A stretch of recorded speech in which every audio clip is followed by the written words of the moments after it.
Lead by inspiring, lead by experience, lead by example, lead by. The Leadership Podcast brought to you by Ezeni. My name is Matt Stankham and I'm your host, bringing you thought-provoking, inspirational chat every month. Hear from leaders, business owners, coaches and subject matter experts from across a variety of industries.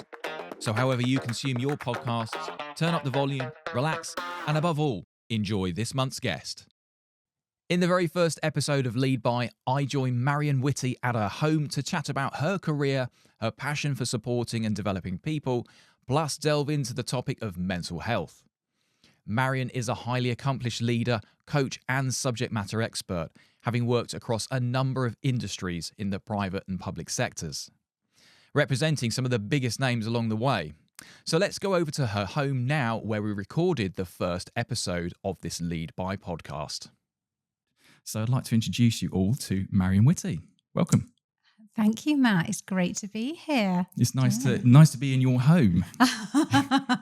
Yeah, okay. And welcome to Suffolk. Yeah, it was a nice drive up. The sun is shining. For those that are watching on the video side, it's a lovely day. We've got a really nice environment to record in, so we're very lucky and very privileged to have some time with Marion. So thank you for allowing this to happen. I think what's probably most important to explain, first of all, is we have a bit of history. Yeah. We have worked together. I worked for you not that long ago. And that was primarily the reason for reaching out to you, because you definitely left a positive impact on me. And even though our time spent together was short, like anybody in life, when you meet someone that's very akin to your lifestyle, the way of life, things you value and your morals and beliefs, it has a lasting impression. And that's what you did for me. So I really wanted you to be part of this. So I'm so pleased that we're here having this chat. And it's the first episode, so it's really powerful. And it's just great to sit down and actually chat through some of the stuff we couldn't do when we were working together. Oh, thanks, Matt. That's so lovely for you to say that. Yeah, no, really appreciate it. It was great working with you. So I'm really excited to be the first person. So yeah, no pressure. Absolutely no pressure. And this is the beauty of the podcast, isn't it? You know, I can have a chat and people are listening in, and it's almost like they're with us in the room. It's intimate, but it's free and informal. And that's what's so great about this type of conversation.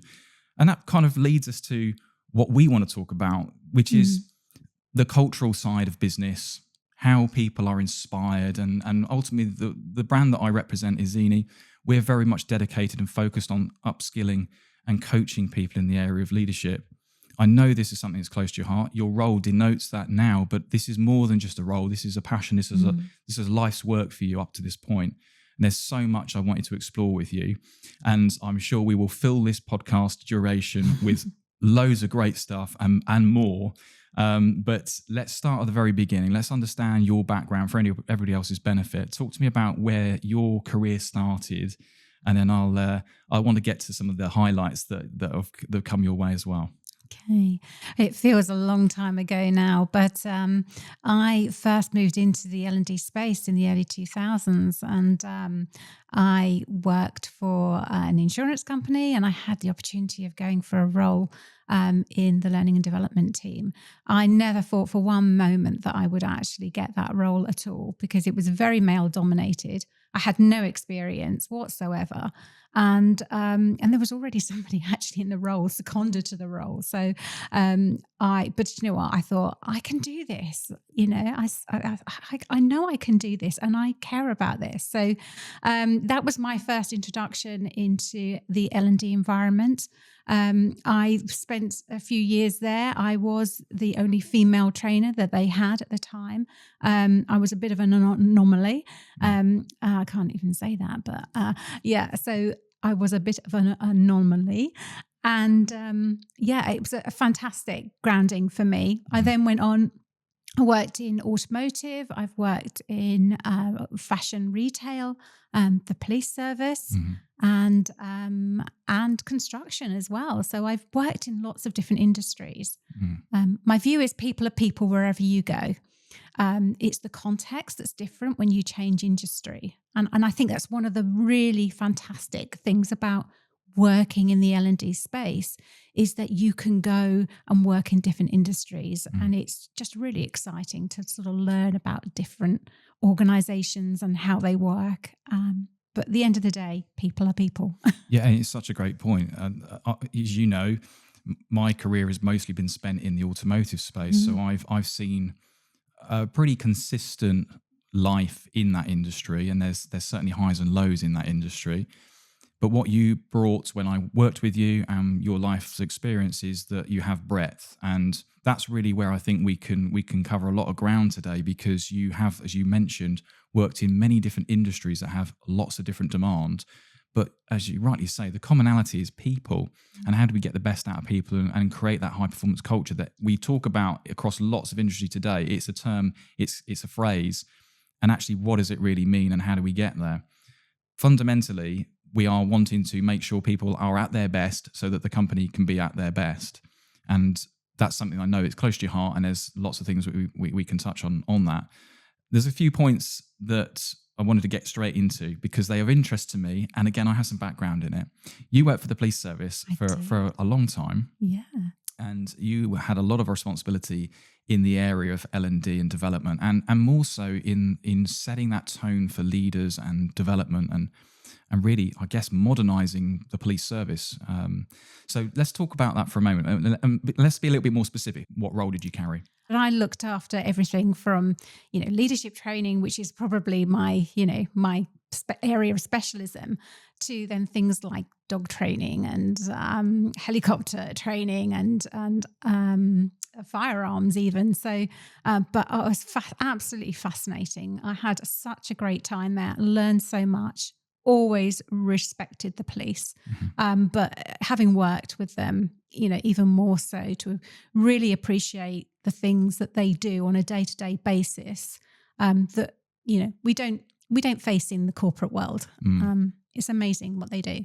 Yeah, and again, sort of going back to my point earlier about modernising, the police service can suffer a fair bit of bad press, and they're in the spotlight, having decisions criticised and critiqued by people in their armchairs.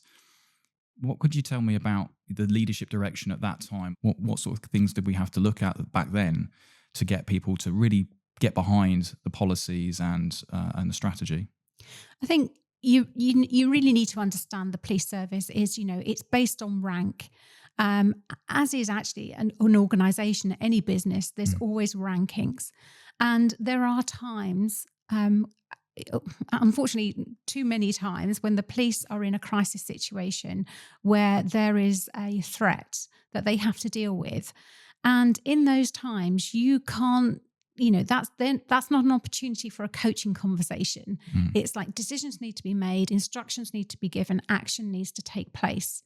And so those, there is a requirement for a very direct approach, which arguably is the thing we're trying to come away from in the corporate world, and in encouraging that engagement, getting people involved in making decisions.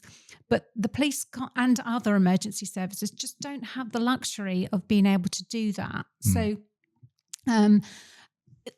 but there are other times when they absolutely can adopt modern leadership techniques. And that was what I loved doing was, I left the command and the control bit to the senior police officers. They had that off a pat, and they did a fantastic job when they needed to do it. Where they struggled a little bit was around other times. And I think we have a situation where our police officers, we train them so much and they need it. We give them so much equipment to use. Every day they go in, their uniform is a stab vest. They've got parva spray, they've got batons, spit hoods. They're trained how to use all this.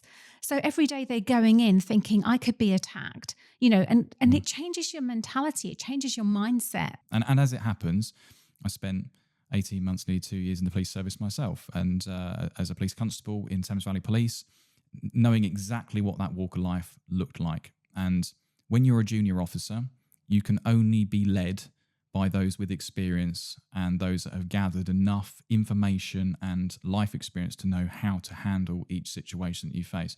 And bearing in mind, they're all very, very different on a daily basis.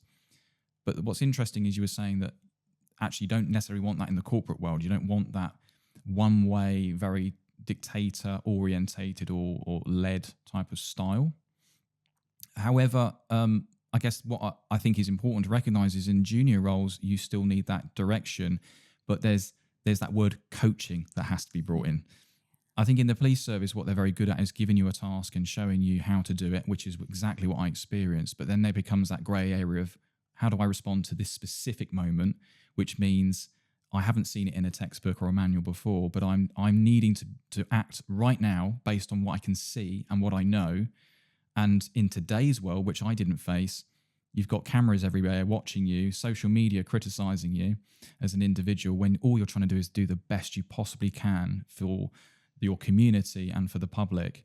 And that's a huge responsibility. And I can understand why so much effort was put into gathering the best minds for leadership and development and people development. So just coming back to what you were saying, what do you think is carried over in terms of those roles in the leadership style and development style? What do you think is now seen in a typical corporate world? I mean, we've both worked in the automotive space. What do you think is carried over a similarity? It's, there are times when there are, if you think about situational lead, for example, there are times when people still do need to be told because we don't know what we don't know. So I think for me, the key thing is recognizing what style of leadership you need, when to coach, when actually it's really not appropriate to coach. If you've got someone new, whether it be in the police service or anywhere in industry, if they don't know something, there's no point in trying to coach them through it because they're never going to get there. Yeah. You're just going to make it very, very painful for both of you. So it's recognizing when you need to flex your skills, and have that breadth is so important. So one style cannot fit all situations. You've got to be flexible. You've got to be direct when you need to be direct. You've got to give instruction when instruction needs to be given. But you've also got to coach as well, and recognize when the people in your organization, the people that work for you, they're all going to be in different places. They're all going to be at different levels of knowledge and understanding. So you've just got to adapt. Yeah, and I think the point is, one size doesn't fit all. It can become a cliche in every walk of life. One size doesn't fit all, but there's nothing more apparent than when in a role of management and leadership, you can't just take one style or what you're familiar with from when you were being managed yourself and apply that to everybody. And certainly with the policing side, you do need the core skill to be trained and rehearsed and practiced, so people become invested in what those processes look like and what the ambition and the outcome is. That's no different to the corporate world, is it? No. You've got to give people that baseline to say, right, let's take you from ground zero to a level where you now have the necessary skills, the competency, which is the language we use, to deliver that role. And then what we'll do is then coach you to be bigger, better, and go beyond. And I guess in the similarities back to policing, that's where you're creating that autonomy to respond in the moment to something you haven't ever seen before. Yeah. That's where it can go wrong, because again, if you don't have the mechanisms behind the scenes to then rehearse and coach and analyze, and in many brands we refer to that as a Kaizen approach, reflecting back, well, what is going to happen is the same old thing is going to happen over and over again. Absolutely. The definition of insanity. Absolutely. I think one of the things we really did do in the police was, you go through your initial training as you experienced, and a lot of that is about using that equipment and what have you, and you're regularly trained on it as you go forward.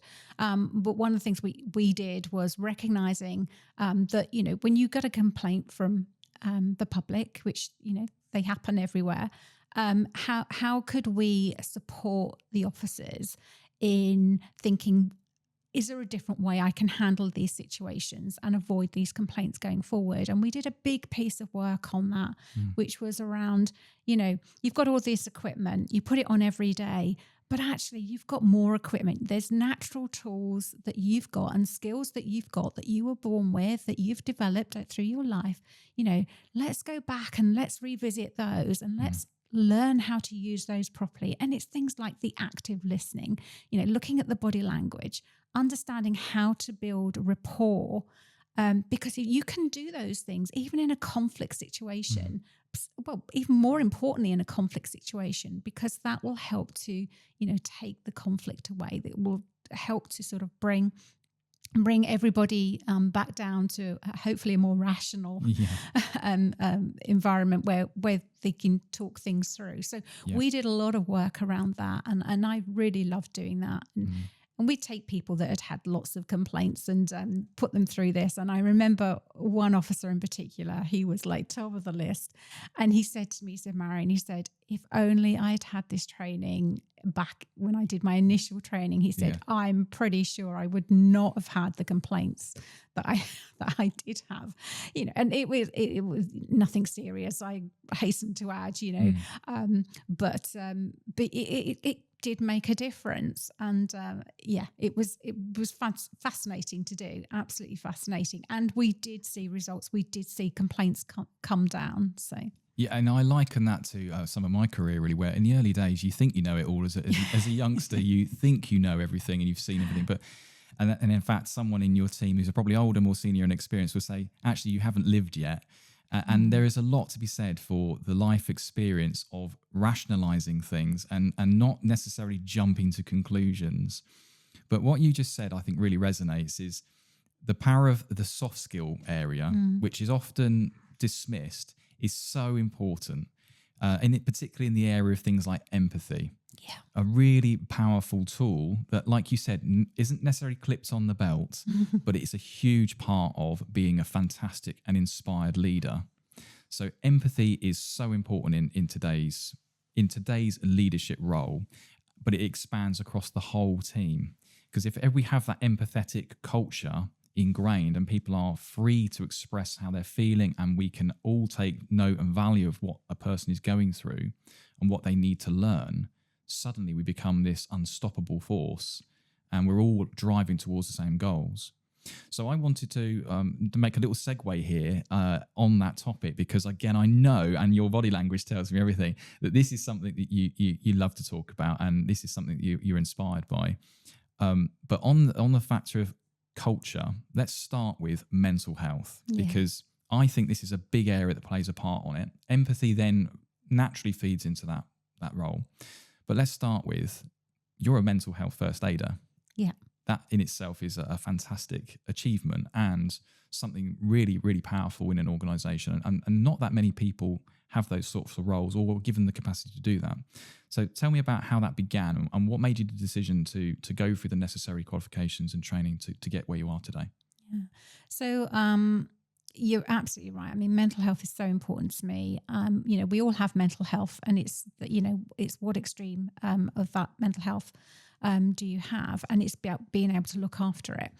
I worked in the construction industry. A lot of the industries I've worked in, there've been sort of high level of suicide.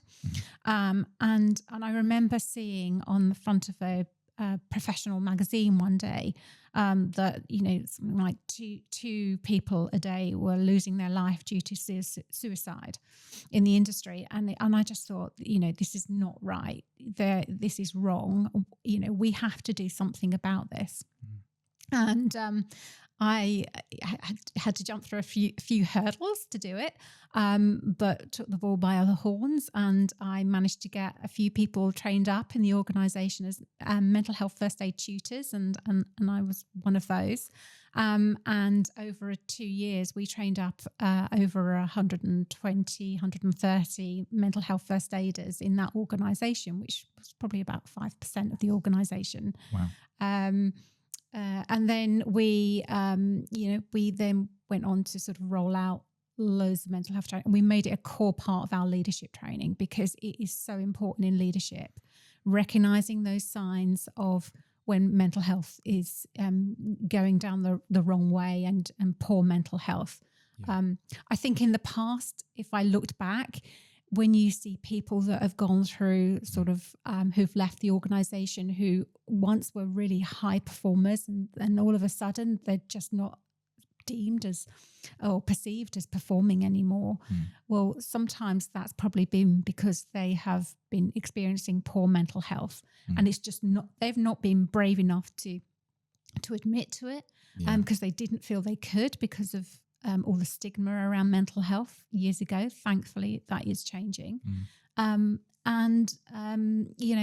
They end up leaving an organization when they were a performer. They were doing really well, but maybe the flex wasn't given to them, and there wasn't the understanding, the empathy. And that's it, isn't it? It's back to the empathy. If you don't have the understanding or put yourself in that person's position, then you can't ask the right questions, create the space, and adopt a healthier working environment for people. So I think it's a powerful statement on a company's behalf, but it says a lot when you as an individual have committed a big chunk of your life to helping others in that space, and for it to be recognised. Yeah, it was making a massive difference, and so much so that we decided to go down the suicide first aider route as well, which was amazing. And we've got some furry friends here. We have. Who definitely help with mental health. Yes, they do. From both ends of the spectrum sometimes. Brilliant. But two lovely dogs that definitely bring a smile to your face. Definitely, when you're working from home, improve the mental health space. Yeah, for sure. Yeah, they do make you go out there and get some of that fresh air, and experience the outdoors, which is really important with people's mental health and well-being. Do you know what? I was just going to come back to you're saying there were stigmas around mental health, and I know exactly what you mean. 20 years ago, 25 years ago, when I was starting out my career, these sort of things wouldn't have been talked about. It wasn't even on a radar anywhere for someone to say it's something we need to be aware of and consider in our processes and policies and HR guidance. It just wasn't a thing in my career. And then it became a statement that then had connotations. But in reality, what we're talking about is just someone's health in general. And I think maybe that's because we're trying to separate it by giving it the mental part. It has that connotation. But what we're really saying is, as a leader, take control and have some understanding of your colleagues or your team's health and performance. And that will encourage you to then have conversations about creating safe spaces for them to work in, having consultations with them and one-to-ones and regular dialogue that shows that you care and that you're focused on that person as opposed to just their outputs. Yeah. And that's where it can get out of control. And if there was just one thing to take from the conversation you and I are having, listeners and viewers would focus in on having that empathetic relationship with their people and teams in order to pick up on these signs and signals that exist in people. And they can be underlying for a long time, laying dormant, and then it can be a trigger that then means that something radical changes in their lives that may, as you say in an example, mean that they leave the company. Yeah. In the worst case, it can be even more upsetting and severe. And there's been plenty of examples of those in every walk of life, in every industry. Yep. And it's a tragedy that we get to that stage where these things aren't picked up on.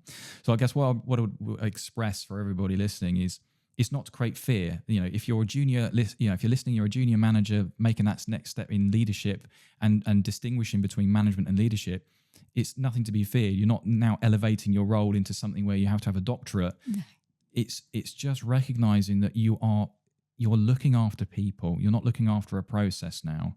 You're looking after people. And with that comes a huge amount of responsibility to make sure that they're well, they're fit, and they feel valued. And it's not always about the outside elements that make people have or physical ailments that mean that they're not performing and their mental health is not where it should be. It can be work-related stress that's brought about through not being led properly, not having a strategy, not having clear direction. So by having the empathetic relationship and then having someone like yourself who's there on standby to take someone to one side is such a phenomenal thing to have today. It's just a shame it hasn't always been around and we haven't always picked up on it. It is. I guess, it's progress, isn't it? And we have made significant progress. Still a lot more to be done. I think for me, my message to leaders is one thing that you could do, the most probably important thing that you can do is have those regular one-to-ones. Really get to know your people, and you don't have to know their ins and outs, and they may not want to share that with you. But just having those regular conversations and being able to notice when they change, when there is a change, and not just being curious about why that individual is changing. Ask questions, and don't be afraid to ask the questions. That's one thing I'm really passionate about when we talk about mental health, is the language that we use, and people being open and asking the direct questions, because sometimes they just have to be said. If you really have concerns that someone is considering ending their life, ask them. It's not going to, if he's not going to give them, plant any ideas into their head, is ask them that question, because then you can start to help them. And they may deny it. And they may not be thinking about it, but the fact you've asked the question demonstrates that you care. And also it gives an opportunity for them to start opening up and talking about how they're feeling. Yeah. And that's so important. It can be just enough that it feels like someone's listening, and they might not have someone that's really listening to what's happening in their lives.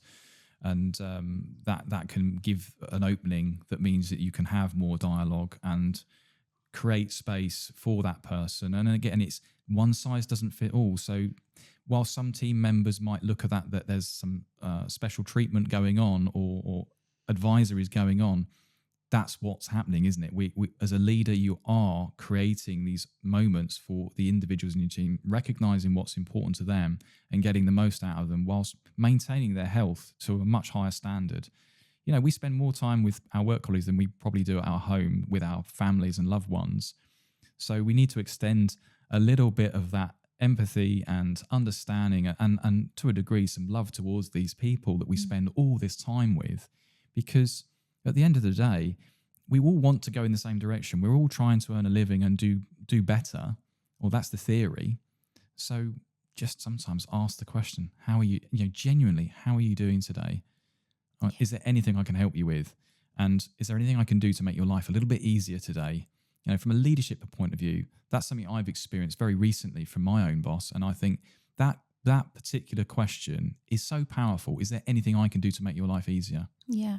And it's recognizing when there's change. So I notice, you don't seem to be yourself today. I've noticed there's a difference. You don't seem to be as happy as you generally are. Is there anything going on? Is there anything I can help with? It just presents, as you say, those openings in order to get that individual to open up. And let's face it, a person with good mental health is likely to be a better, higher performer than somebody with poor mental health. So it is in the interest of the organisation, of the leader, to try and support their people as best they can. Life's tough. Life's tough for a lot of people. Yeah, so it will throw a lot of curveballs, and you can't plan for those things. No. But what you can plan for is things like creating a healthy working environment, giving people clear direction, and eliminating and avoiding areas of confusion and distraction. So again, if for those listening, if you're a junior manager making that transition to real leadership where you're setting the tone and direction and then creating empowered moments for people, the best thing you can do is take more time to set aside the strategy development and how you cascade that to people in a clear and concise way.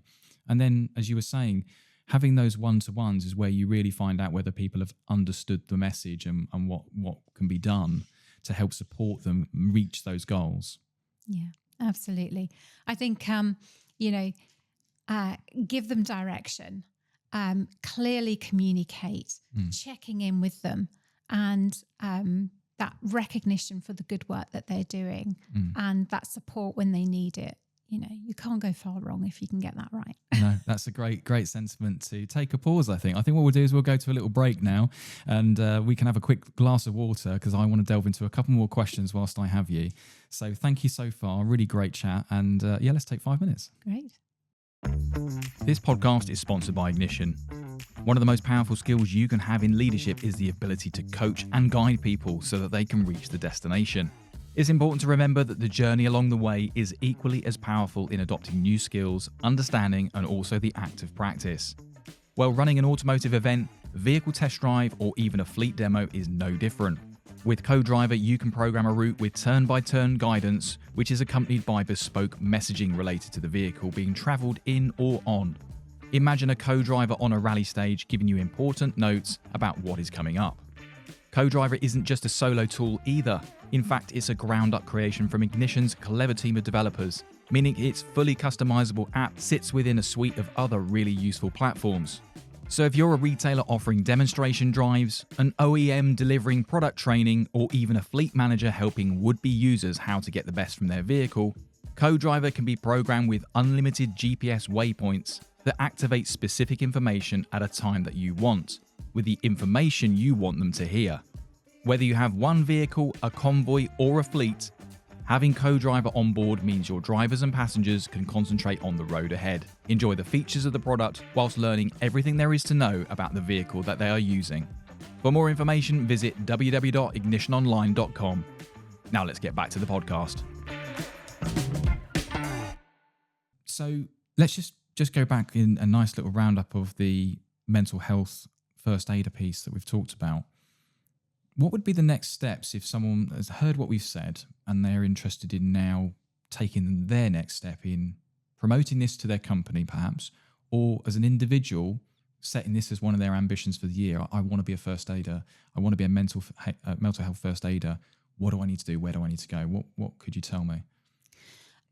Well, if you work for an organisation that does mental health first aid training, then obviously get on that.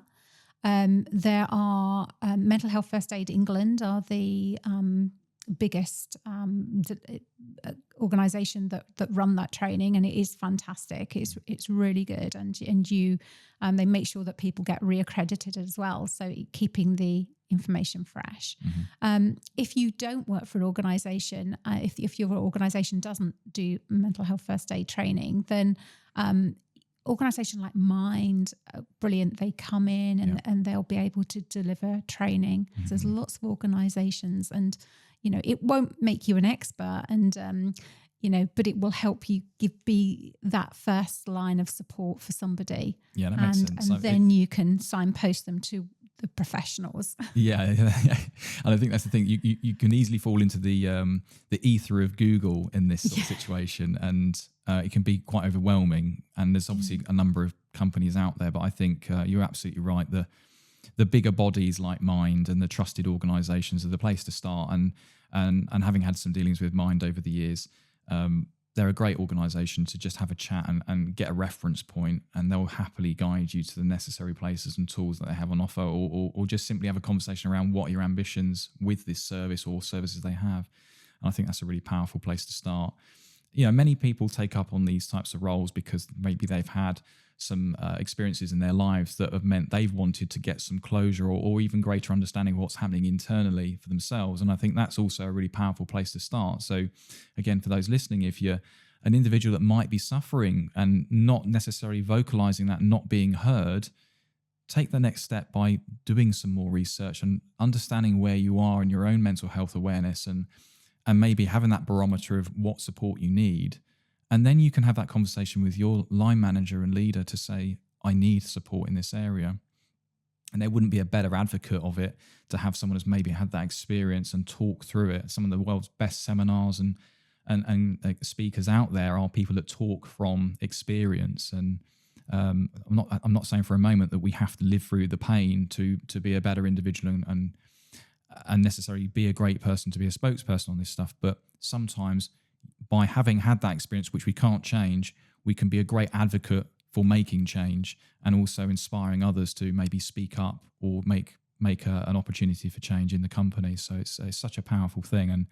And I applaud you for doing so much work in that area, and obviously with the company that you worked for before, to have that volume of people committed to that is a really, really positive thing, and speaks a lot about culture in that workplace. Yeah, absolutely. I mean, there is no doubt in my mind that we save lives. I know of, things that went on, and we helped to save lives. We prevented some pretty terrible, potentially terrible situations. So it was well worth doing. I do feel very passionately about it.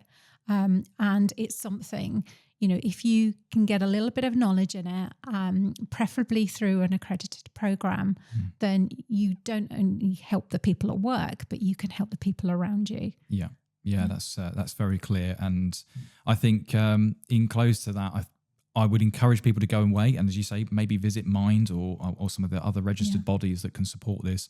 And if you're listening and you're a junior manager and you're thinking this is an important subject, yes, it is the answer. It is an important subject, and it very much plays into how you build an inspired and high-performing culture, because once you start to recognise the makeup of your team, the ingredients that go into making this all a success, suddenly you'll reap the benefits of people that are ready to work, feel empowered, feel trusted, and are given space if they need it to take 5 or have time out of work for anything they need in life, physical or mental health.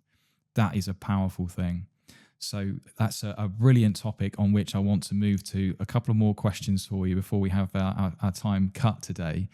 I always like to reflect on the past because, like many, it's what makes us who we are today. Our experiences and maybe some of our failures are what gather our experiences and our feelings towards making change in the future. So what have been some of the career highlights for you, and what are some of the learning points, maybe areas of failure which you've have instantly recognised as a positive that you can then develop for the future? I think the highlights, that's the easy bit, really. Always. I think getting that first role in the L&D space when actually the odds were really stacked against me. But I believed in myself, and I believed that I could do it, and I was successful. Interesting, I think I mentioned that somebody was actually seconded into the role at the time, but they still took me on. So I think that was one of my highlights, and surviving that very, very male-dominated environment and being successful in it. The next one is probably doing a postgraduate diploma whilst I was commuting backwards and forwards from Glasgow, working full-time, doing that commute every week, and still managed to complete my PG diploma in HR management some years ago. That was probably a little bit of a highlight, something I'm quite proud of. I think, there's highlights every day, because I think when you see a light bulb go off for somebody else, when you see that you've really helped somebody move in their career, I think they're the highlights, and there's just lots of them, and I love coaching, coaching when you're talking with somebody and you can really help them shift in their life. If they're up against a blocker and you help remove that blocker through the coaching conversations, they're the highlights for me, personal and sort of more general, I guess. I love that sentiment, actually. Yeah, every day is a great day, and especially if you're in a role you love, then you have an impact every single day. And it's two-way, isn't it? When you're in that coaching role, and I'm doing this myself, you see the light bulb come on, as you say, and that's having an impact on the person. But equally, it gives you satisfaction to know that you're adding value, and what you're saying has genuinely had a touch point with that individual that you're sat with. And I think that's such a great sentiment. And again, a key part of being a modern leader. We don't have to necessarily be fixated on knowing processes. Be a general manager of processes, but be a great leader of people. Inspire people to make change, to adapt processes, empower them to go beyond what's written down in front of them. And along the way, coach, support, and nudge them back into line when they need support and guidance. If you give people too much breadth, that's very challenging to take on, as you were saying with the police service. But if you give the framework around which to work, then you can allow that to grow, and you can move the boundaries, and you can encourage people and ask questions. And how are you doing today? All these things we've talked about, suddenly we've got this really healthy relationship of which is trust, empathy, and all these fantastic things that we've talked about over the last sort of 35 minutes. And we're so lucky we get to do that every day. Yes.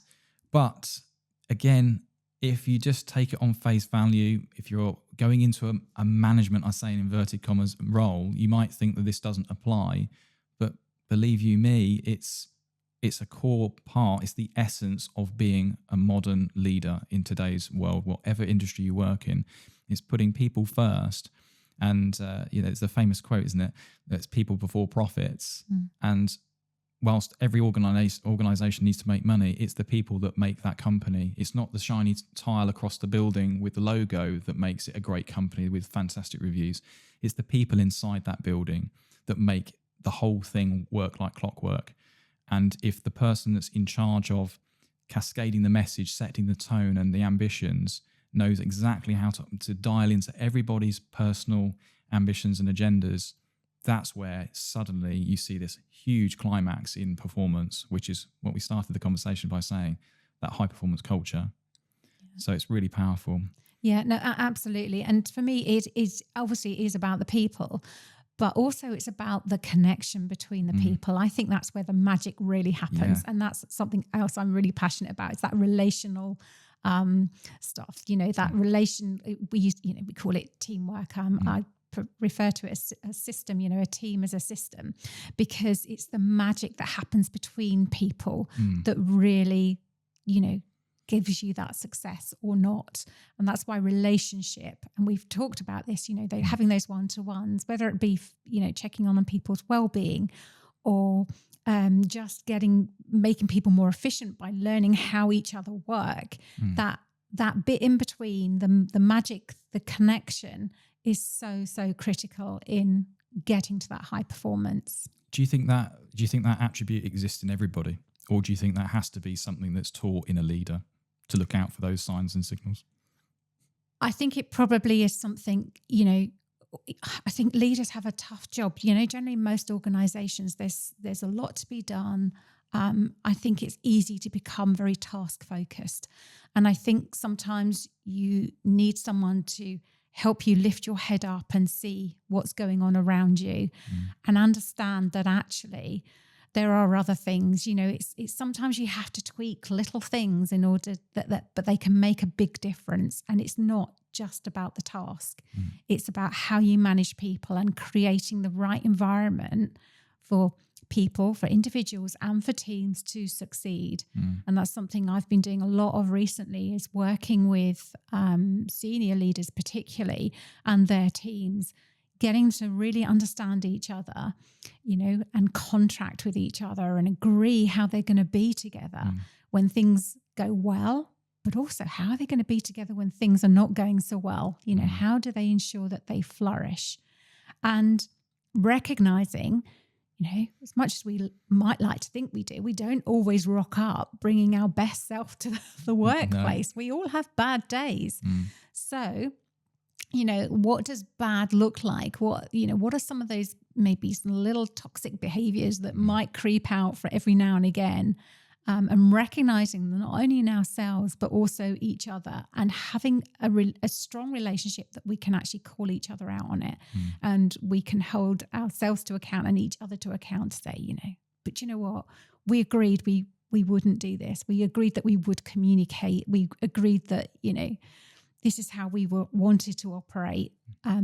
So I think that's absolutely fascinating. It's a piece of training that I did, an accreditation I did a couple of years ago, and it's probably the most, it's my favourite of all the skills and things that I've learned over the years and all the accreditations I've done. I just think it's so powerful and making such a massive difference. Yeah, that's great. And going back to my question about the highlights and failures. In terms I've avoided the failure question, you did avoid the failures, but I think this again maybe carries a stigma, and I want to be the advocate for using the F word here. Okay. The failure, the F failure word. I don't mean anything other than that. And there's always that connotation again of let's not focus on when we fail. As an organisation, leaders try to avoid failure, and maybe teams or people at individual level fear failing because it means that they'll be challenged on their work ethics or how they deliver what they do. But failing can be a great way to learn, can't it? It's Absolutely. the most powerful experience we can go through to innovate. So I know you were joking and you're not deliberately avoiding, but I'm intrigued to know what might have been a moment where you realised, actually, I could have done something differently there in my career, specifically in sort of your operational leadership roles rather than L&D. So when you have been in charge of people and leading a journey with people, what moments do you think you had that where something's not gone to plan, it has technically failed, but it's been a massive catalyst to positivity and change? Yeah, I don't have a problem with the word failure. I think in my mind, though, I see it more as a learning experience, and I have them all the time. So I specifically remember one time when I was fairly new into the police service, and I called an all-team meeting, which was massive. And I went in there with my corporate head and was speaking to them in corporate language. It just was not landing well. Right. It didn't resonate. So I do remember that. And that was a big learning experience for me, is like, know your audience and don't, just because you did something before and it worked, it's not necessarily going to work there again, elsewhere. aren't we? It's that one size doesn't fit all. Exactly. And it's, those people weren't in the right place to receive, that type of event. So, that's the learning. And, it's just, I think I've really struggled to find things that are failures, because it's just, I just see in my head, they're just things I've learned. Yeah, no, that makes sense. And I'm not a big one for regrets, because for me, that's just, you can't change it. So what's the point of regretting it? It's just what can you learn from it? How can you move forward? And, some of the biggest successes have come from people that have failed. You look at the Richard Bransons of this world, for example. How many failed businesses did he have? I think Dyson was the same, definitely. So I think sometimes you've got to fail in order to be able to succeed. I'm sure you don't have to, but I think it brings that. It just brings an element of life experience. You gather a lot of information quickly by failing, and so therefore that term "fail fast" for progress it has come about, really. And it is very true. If you take that view of, I haven't really failed, I've just learned from an experience, then you can gather all that information up and very quickly have this concentrated amount that you can, right, I'm going to go and implement some change now. And if, again, leaders or junior leaders are making that next step, that's the most powerful stage of forming, is, you can go from not really knowing a lot, but gathering all your experience and then implementing some change, evaluate it again, and ask your audience, ask your team, how do they feel about the change? How do you feel about being part of this change? And I think that's the scary bit, though, isn't it? Asking for that feedback, but it is so critical. It really is. Yeah. You've got to ask for it, and you may not necessarily want to hear it, but no. I mean, I've been there in my career, and I'm happy to admit that there's been moments where I definitely have said and done the wrong things, but thinking I was doing the right thing. But that was possibly because I was doing it from my own perspective and agenda. So I felt at the time, certainly in some leadership roles where I've gone, that's the right thing to do, and let me make sure that everybody follows that and has a clear idea of what I mean. But actually what I needed to do was really understand what we all needed to do collectively to reach that same goal. And that really is a fundamental in any leadership role. Not trying to impart one view on all. It's trying to make sure that everybody has a piece to play and contributes, is, I guess, the best way to put it. Yeah. And it comes back to empathy as well, doesn't it? Yeah. Being able to see things from other people's perspectives and using your emotional intelligence. Yes.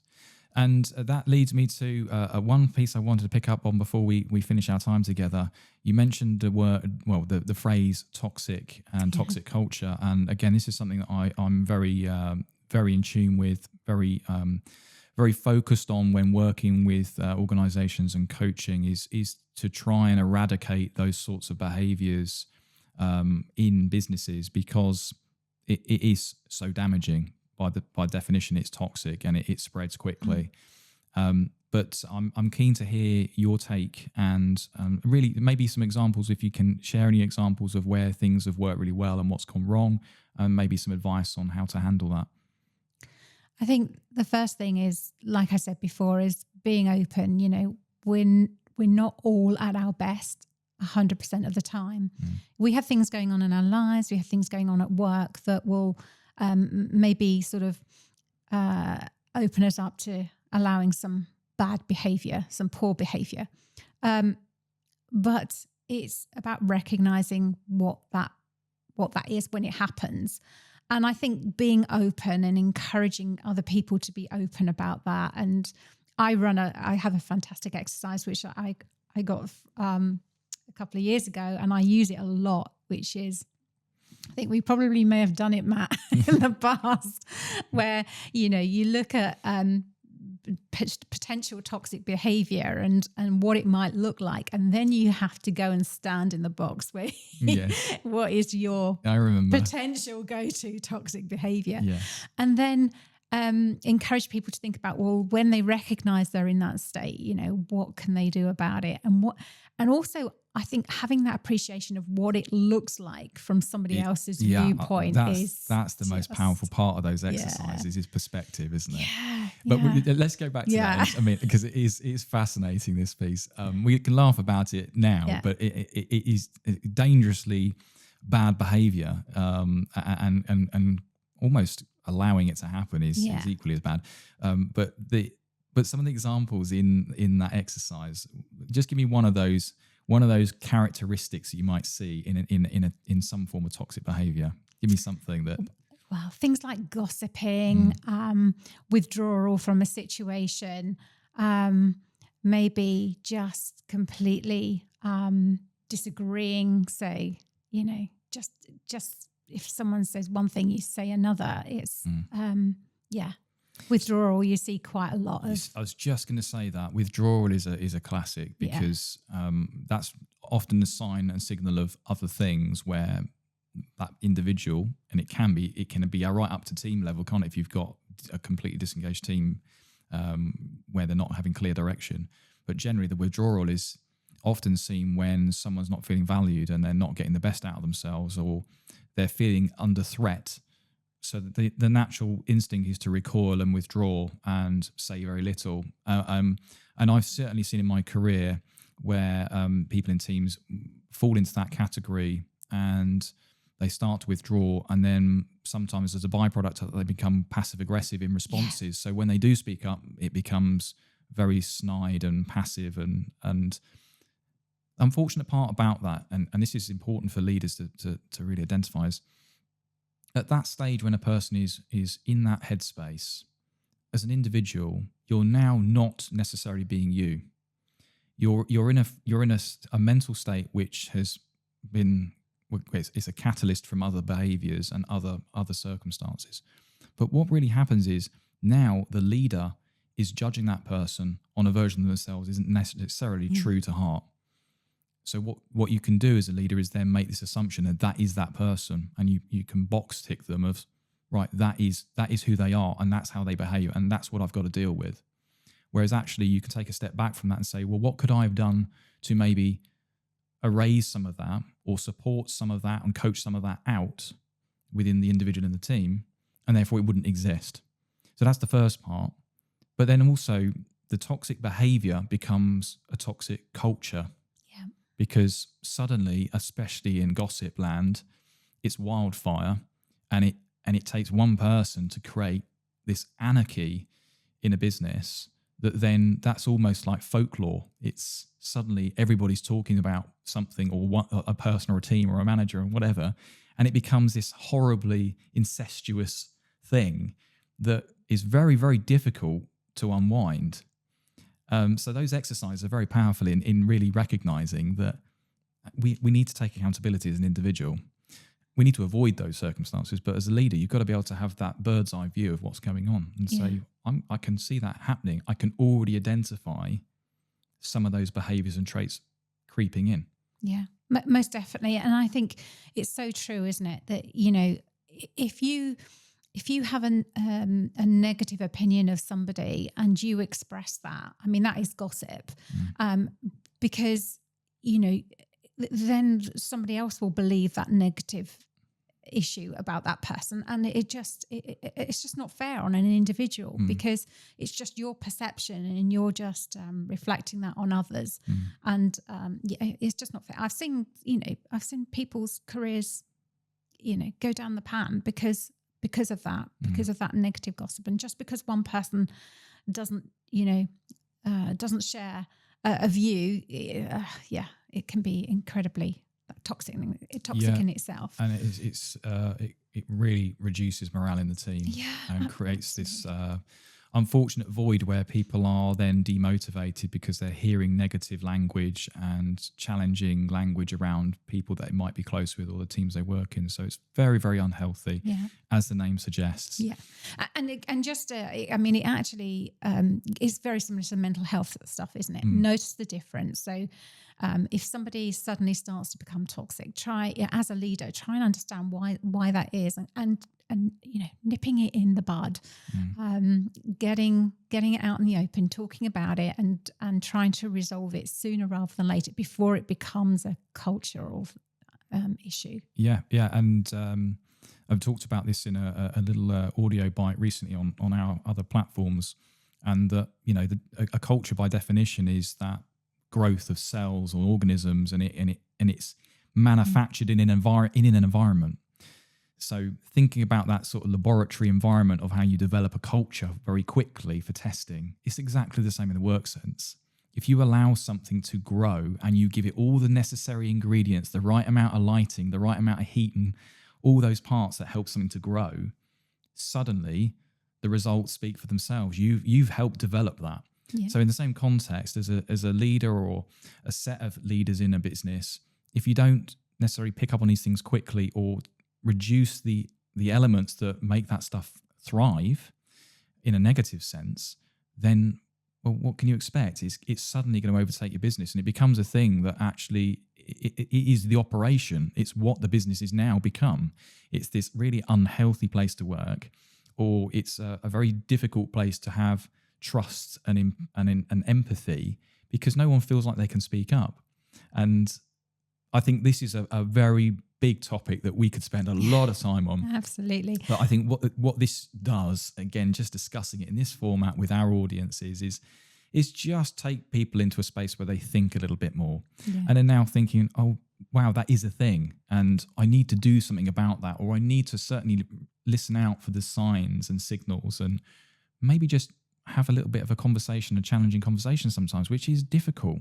But if you don't do that, then fast forward weeks, months, years, that is now ingrained in your operation, in your business. And that's very, very hard, as I said, to unravel. Yeah. And it very quickly can that happen. And it takes a very long time to unpick it. I mean, for me, culture is not just about the words that are on the walls, because the organizations are great at that. Yeah. It's the conversations in the halls. That's the really important thing, you know. Yeah. It's what's being said, what's the chat that's going on, what's the feel of the organization, as well, as you said. But not just about what's on those walls, because just having lovely words and, you know, plastered on the walls is not going to change people's behavior. Really wrapping up on that topic, toxic working environments and toxic cultures is incredibly unhealthy. It's really damaging to an organization, and it's, as we've discussed, really difficult to unpick and unravel when you're trying to deal with complex emotions and behaviors. So we must take the moments to really listen out for and look out for those little ingredients that are starting to form these cultures. And you said there's some great exercises out there, and we'll not necessarily reference places to go and things, but this is where Google will play a good part. You can find lots of resources for team exercises. Most importantly, you can deal with organizations like ours at ezeni, where we can encourage and empower people through great coaching exercises and programs that we have available. And there are many others as well. The main thing is take a positive step to how you can identify some of these behaviors, how you can make a change and make a positive change that empowers people to look at life differently and look at what they're doing. But what I wanted to close with is, I read a really interesting article related to this very topic yesterday, and there was an article around family in business and using the term treating people like a family, or talking about an organisation having a family feel and family culture. And it was a really interesting read because I thought it's often said. I've been guilty of saying it in organisations myself, and it made me really stop, look and listen, because I thought there's so much truth behind. A family is a very unique thing. It's something very, very personal. A family, by definition, is loved ones, close people, and the familiar part of the family is people that we know, we have empathy with and trust and a very, very special relationship.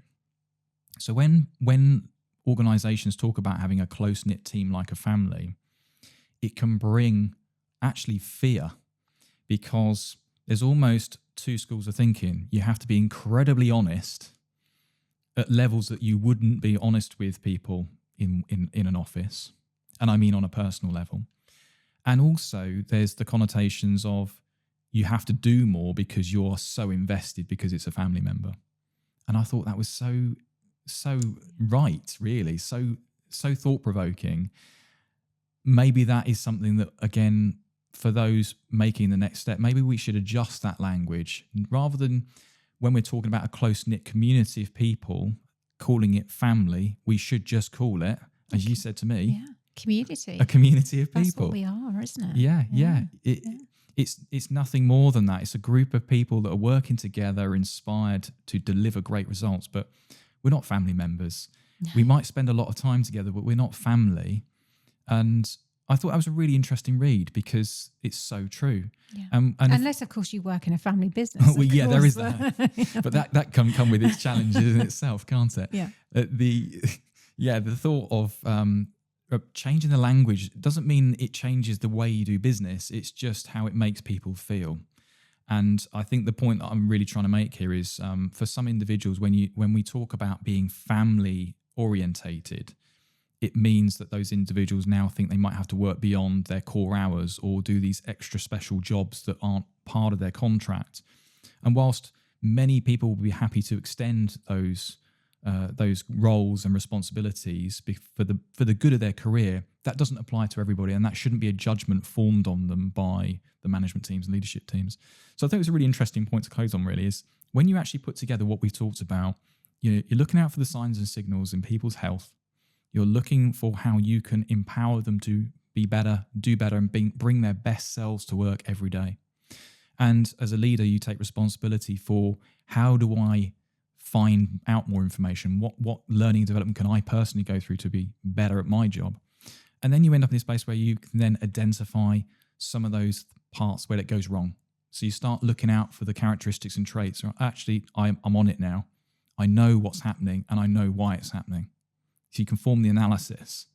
And then you realize that I'm not trying to create this, I guess, fairy tale wonder dream of an organization. We're not all family, but we are a really tight, connected community of people that are all passionate, empowered, and ready to make change and have a positive impact on our businesses and organizations.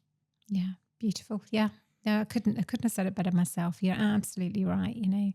As a leader, put your head up, look around, don't get too focused in the tasks. Look up and just see what's around and do your best. Yeah, that's all you can ask for, isn't it? Absolutely. And really, as a leader, just make sure that you're curious and wanting to learn and treat every day as a learning exercise. As we talked about earlier, there's no harm in failing because it's just another life experience, another learning opportunity. So on that very note, I want to say thank you, first of all, for having me in your lovely home and allowing me to bring all this equipment in and speak with you. It's great to see you again and talk so passionately about this subject area. So thank you for that. Oh, no, it's been an absolute pleasure, Matt. You're welcome anytime. Oh, well, I'll be back now then. So once again, a big thank you to Marion for giving up some time to talk to us about so many important and insightful topics. If you've experienced any feelings, worries, or you simply have more questions based on some of the sensitive topics that we've discussed in this episode, please contact us directly at hello@ezeni.com. Or you could alternatively reach out to great organisations such as Mind for some more support and advice. So there we have it, a great first episode and lots of important considerations highlighted when you're readying for your next move in your leadership journey. But equally some great points to have in mind when levelling up your leadership strategy. So thank you for joining me, and we look forward to having you join us again soon for another episode of Lead By, ezeni's leadership podcast.